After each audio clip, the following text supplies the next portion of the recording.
Welcome to Baby Boomer Tales. My name is Jim.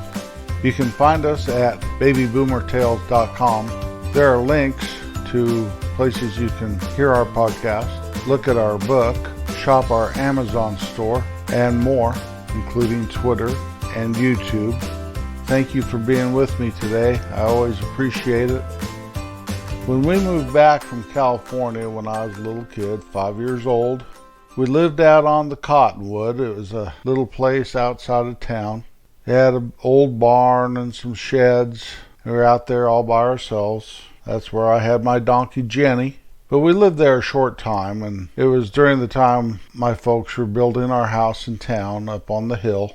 And when we moved into the house on the hill, all we had was the basement. It looked like a little igloo in the wintertime before the folks added on to the house several times to what the finished product was. We owned that house and about half of the block to the west. So there was a big vacant field right next door to us to our west. And then some cliffs that we used to jump off of when we were boys. And then another small lot to the street there. The reason my dad could buy half a block inside city limits and afford it was up there on top of the hill. Nobody lived there because that was a big old junkyard. And he bought it and he cleaned that junkyard up and made a great place to put a house. Well, from the time we moved in to the time I went to school, my dad must have sold the lot right next door to our house to the west. And they moved a big red house in from downtown. They moved it all the way up the hill, set it on a basement, and a family moved in. It was a man and his wife, and they had two daughters. One of the daughters was named Mary Ellen, and she was my age. And Mary Ellen and I became best buddies, really. She was kind of my girlfriend. I remember one time in about first grade, Randy told me that he liked Mary Ellen, and I said, "You can't like her, she's my next door neighbor." They also had a daughter named Linda, and Linda was a few years older than us. What I remember about Linda the very most was she had a Palomino horse. I have no idea where she kept the horse. Maybe she kept it in the backyard. I really don't know. I can't remember. Their dad was a very nice man, and I don't know if he was a vet or what. I really don't know. And the reason I say this is we had a cat, and she came home one day after being gone a couple days, and she had rubber bands wrapped around her neck real tight. They were cutting into her skin and about to strangle the cat. And we got Mary Ellen's dad over there, and he operated on the cat and got those rubber bands out, doctored her up. So we didn't have to take the cat down to the vet. One time he took Mary Ellen and me swimming up at the pool 10 miles away, the old hot springs pool, indoor pool. And I remember Mary Ellen went into the ladies' room to put on her bathing suit, and Mary Ellen's dad and I went into the men's room. And when he took his clothes off, he didn't have any legs. He had a couple prosthetic legs. And he walked out there on his stumps, is basically above his knee, dove into the water. He was a great swimmer. I imagine he had been injured in the World War II, but as a 6 or 7, 8-year-old boy, it was amazing to me. I didn't even know what to say or what to think, or I do believe I talked to him about it, or he talked to me about it. That was the first time I ever remember seeing somebody different than me, if you know what I mean. There were a lot of men back then that were missing a limb here or there. I had several friends that their dads had one arm, and that was due to World War II more than anything. But I never run across a guy like Clint that had both of his legs gone. That man did not let that stop him or even slow him down.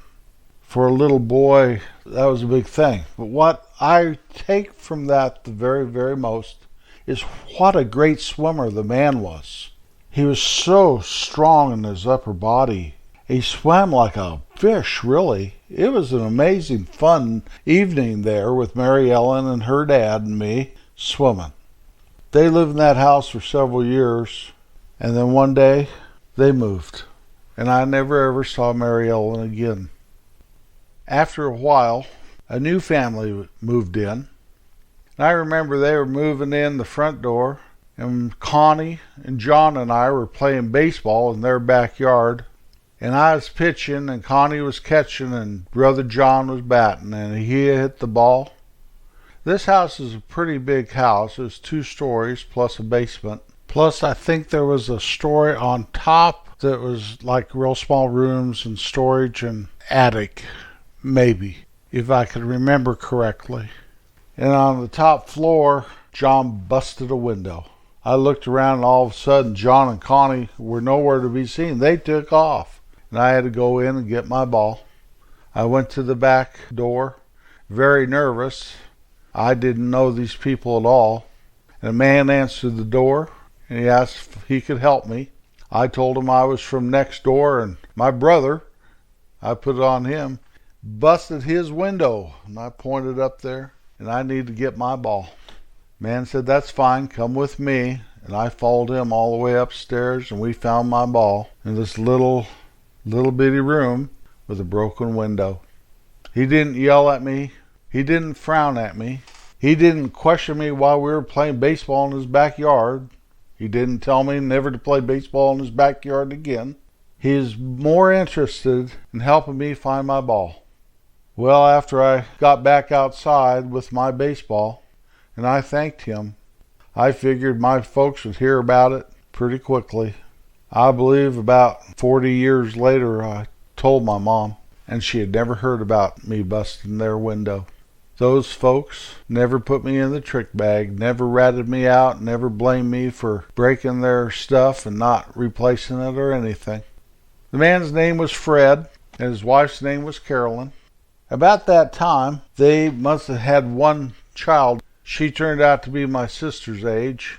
Her name's Holly, and Fred and Carolyn lived next door to us for all the years I was growing up, and then many more after that. They ended up having 7 kids, if I'm not mistaken. 4 of those were in the form of 2 sets of twins. Beside Fred and Carolyn and Holly, we had Shelley and Mike and Pat and Lori and Becky and Bobby. They lived next door to us, plus Fred and his father-in-law ran the Ford garage, which was right next door to my dad's grocery store down in town. So Fred and his family were always neighbors of ours everywhere we went. We always drove Ford cars. Fred and Carolyn always bought their groceries at my dad's store. They were very good neighbors. Carolyn was turned in to be my mother's very best friend. Their little routine as the kids got older was one of them would go over to the other one's house for coffee. They'd sit there and drink coffee for a while. Then the other one would have to go home eventually, and they'd stop at the fence between the houses, talk for a long time, stand there leaning on the fence talking. Then they'd finally make it home and talk to each other on the phone. It used to drive my dad crazy.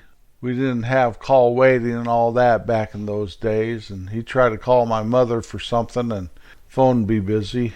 She was either talking to one of her sisters or her mother or Carolyn on the phone. Carolyn was my mom's best friend. There's no doubt about it. At my mother's funeral years later, we were honored to have Carolyn speak. Kids all grew up, went their separate ways. I keep track of a couple of them, friends with them on Facebook and whatever. One of the daughters, Lori, worked for us when we owned our department store back in the day. Fred just turned 90 here in the last month. 90 years old, still going strong. I saw him 3 years ago at my uncle's funeral. He is always such a good businessman. If I wanted to buy a pickup truck, I'd find Fred, not his father-in-law. Fred would deal with you much easier. Wasn't as intimidating as his father-in-law. That was a successful Ford auto dealership, I do believe. The houses still stand up on the hill, side by side. Fred and Carolyn painted that old red house white shortly after they moved in. The new owners have painted it a dark gray, and it's well kept and a nice looking place up there. It's funny how you remember things as you've grown up, remembering back all the good things about your neighbors. I don't think many people are so blessed to only have good memories of their neighbors and not bad ones. And that happened to us by having Fred and Carolyn and their family living next door to us and blessed us with sharing our lives next door to each other for so many, many years. I've always been curious about old Mary Ellen. Always wondered what had happened to her. But it was meant to be that we lived next door to Fred and Carolyn and their family. I wouldn't have had it any other way.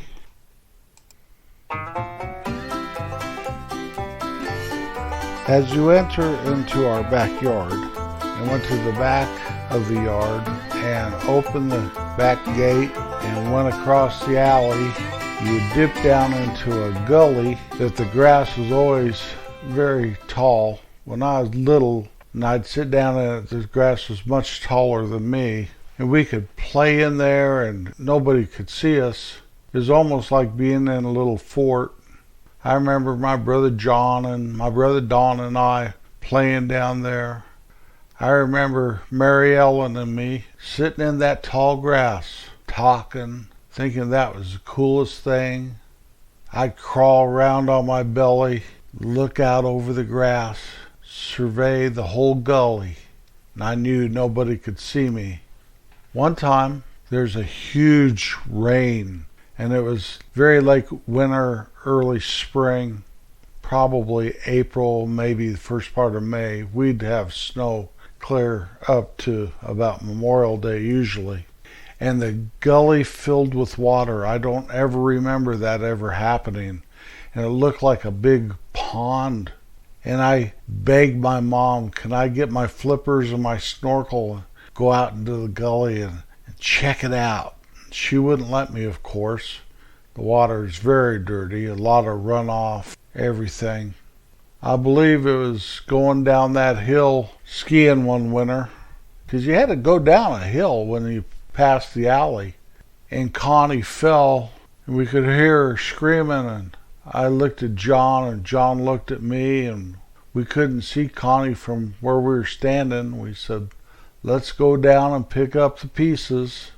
Sure enough, there were pieces. She had broken her leg. Took everything we had in us for John and me and my grandma. Put Connie on a sled and pull her out of there. I always felt bad that I kind of shook my head and said, let's pick up the pieces, when she was actually injured very, very badly. She walked around with a limp for months and months after she got out of her cast. I remember playing that gully in the wintertime, the ice and the snow, then coming in and watching Bob Cousy and Bill Russell on TV playing basketball against Bob Pettit, playing the St. Louis Hawks. I always liked Bob Cousy, and I always wondered why Bill Russell didn't shoot more. I mean, he dominated everything. I'd watch him and Wilt Chamberlain go head to head, toe to toe, chin to chin.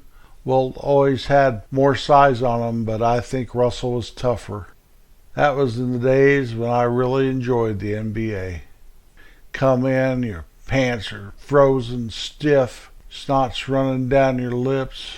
Your mom says, why don't you zip up your coat when you're outside? Your ears feel like if you hit them hard, they'll fall off. You strip out of all those frozen clothes, sit there with some hot chocolate, watching Don Nelson driving the lane, wondering why Gail Goodrich shot with the left hand.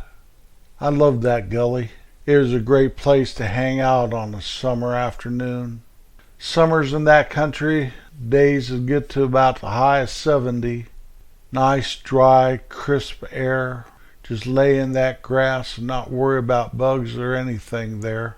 Looking at the clouds, crawling around, pretend like nobody can see you, nobody in the world know where you're at. Today there's a big log house there. They filled that gully in, built that home. The house almost looks like it's out of place in town there. Looks like it should be out on the side of a mountain somewhere. When I drive around the block looking and surveying my parents' house whenever I go back there, maybe once every 3 or 4 years anymore, I see that log house and all I can see is the gully where I spent a big part of a summer day every summer, till I probably got to be about 13, 14 years old. It was a good place and it'll always be in my heart. For what it's worth, whoever really cares, there's a very high calling to someone who purposes to be kind.